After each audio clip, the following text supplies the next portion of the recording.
كان ممكن يطلع خسران، لكنه تعادل.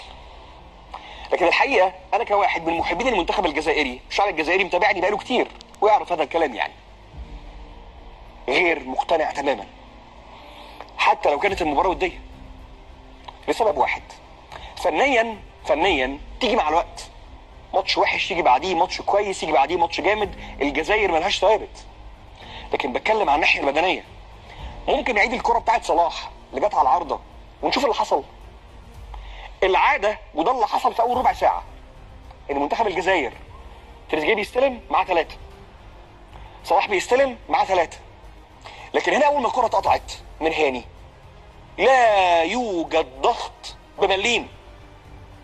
الكرة رايحة جاية، منتخب الجزائر ضغطه على حامل الكرة 0، قراية اللعبة 0، الارتداد 0.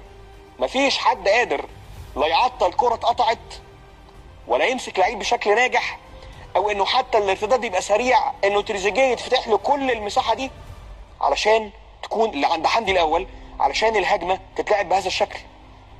منتخب الجزائر هنا يا جماعة 8-9 لعيبة على 3 لعيبة مصريين بدون ادنى نوع من انواع الضغط. دي مش الجزائر. وتاني بقول، فنيا سعيد بن رحمة، رياض محرز، كل لاعبي منتخب الجزائر فنيا يبقى ليك وعليك، تروح وترجع. لكن الفكرة هنا ان انت بدنيا الموضوع وقع منك بدون داعي.